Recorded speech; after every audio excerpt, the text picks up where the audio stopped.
राजगडावर शिवाजीराजांच्या सदरेत राजांचे कसे लोक गोळा झाले होते.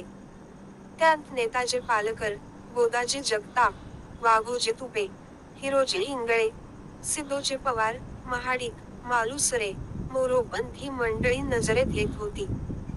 शिवाजीराजे आपल्या आसनावर बसले होते.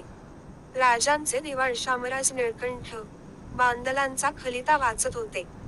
शिवाजीराजांचा खलिता घेऊन गेलेले आबाजी विश्वनाथ राजांच्या शेजारी उभे होते. आबाजी विश्वनाथ हे राजांच्या अनेक हेरांपैकी एक हेर. बांदलांचा खलिता वाचून होताच राजांच्या मुखावर स्मित उमटलं. ते म्हणाले, ठीक आहे. जगदंबेची इच्छा. आम्ही सामोपचारानं माणसं गोळा करू पाहतो आणि ही माणसं वाकड्यात शिरतात. बांदल सांगतील, ते ऐकायलाच हवं. उद्या जायचं, ते आजच जाऊ. राजांचा तो निर्णय ऐकून साऱ्यांच्या चेहऱ्यांवर उत्साह प्रगटला. राजांचं लक्ष आबाजी विश्वनाथाकडे गेलं. त्यांनी विचारलं, आबाजी, रोहिड्याची काय हालत आहे? राजे, गड तसा मजबूत नाही. बांदलांचा दिवाण बाजीप्रभू हा कुशाग्र बुद्धीचा धारकरी आहे. एका हाकेबरोबर हिरडस मावळ उभा करण्याची त्याची ताकद आहे. पण गडावर मात्र बेदिली आहे. बेदिली? जी. कृष्णाचे बांदल हा मोठा लहर आहे. त्याच्या भोवती खुशमस्कऱ्यांचा गराडा असतो. गल्लत होते.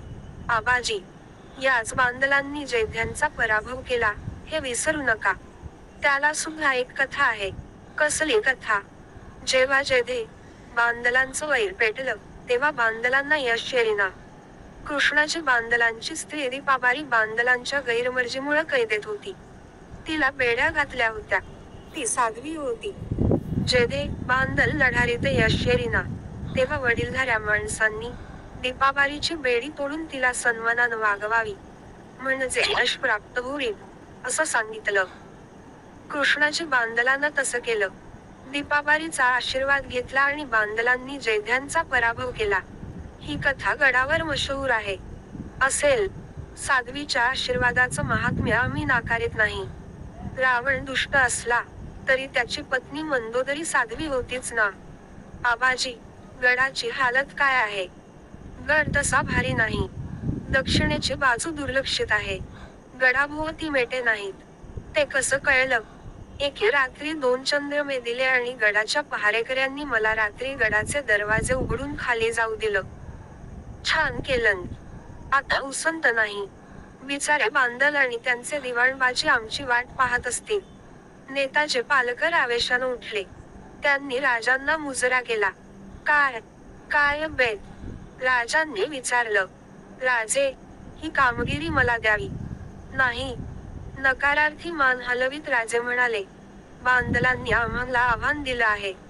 ही कामगिरी आम्हालाच पार पाडायला हवी. नेताजी काही बोलण्याचा प्रयत्न करीत असता राजे त्यांना म्हणाले, काका, आठवतं, जावळीच्या मोऱ्यांनी आम्हाला असाच निरोप पाठविला होता.